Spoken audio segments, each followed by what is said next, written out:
friend, Roger Christopherson, here again with another First Listener review. If you love listening to me babble about music that's new out there and what my opinion of it is, came to the right place. Although today I'm on the hacking and coughing version of that, so I might have to keep this short because I'm in the verge of losing my voice already. I've only done one of these, and this is my second attempt at it. We'll see how it goes. So this is a little bit shorter than usual. You'll know why, but we're going to give it a go. I'm talking about Flotsam and Jetsam and their new album, I Am the Weapon. Now, most people probably know Flotsam and Jetsam was the very first band Jason Newsted was in. I'm no different than most people out there as how I came to discover Flotsam and Jetsam.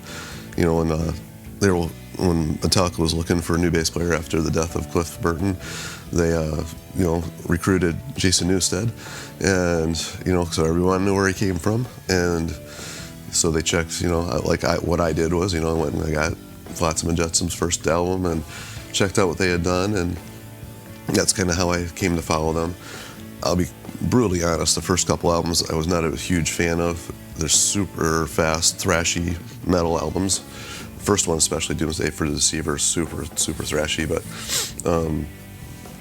anyway, so I did get the first couple, and I remember this cute, fast little story.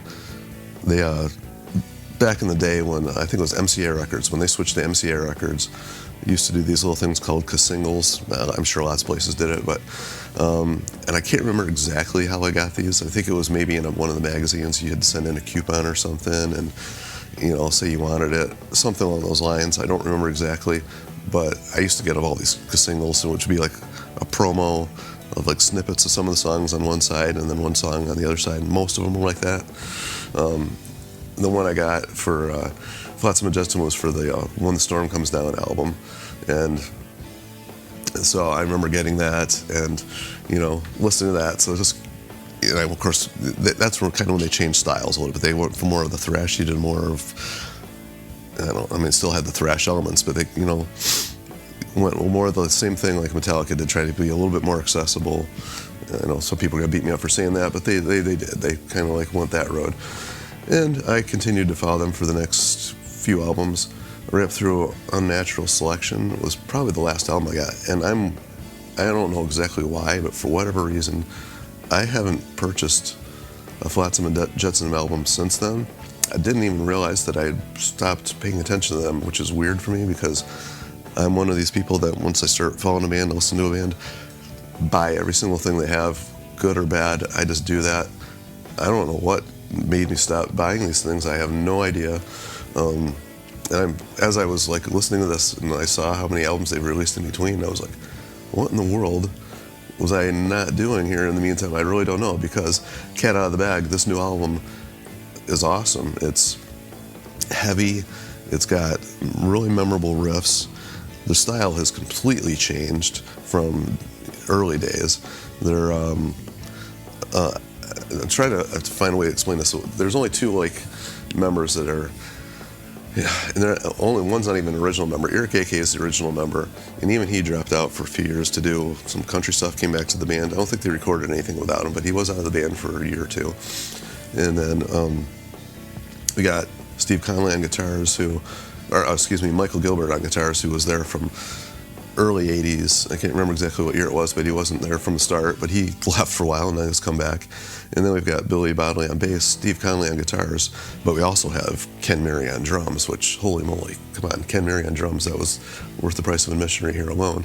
But as far as the style goes, Eric, from what I remember back in the day, his voice has gotten a lot more diverse. There's a couple points on here where he's getting some gravel along the lines of and I hate to say it because I know a lot of people don't like this band, but of M. Shadows from Avenged. He gets really gritty sometimes and really thick and heavy some other times, and it was cool to hear him singing all this different styles of almost sometimes on the verge of power metal, but still retaining a lot of the thrash elements here.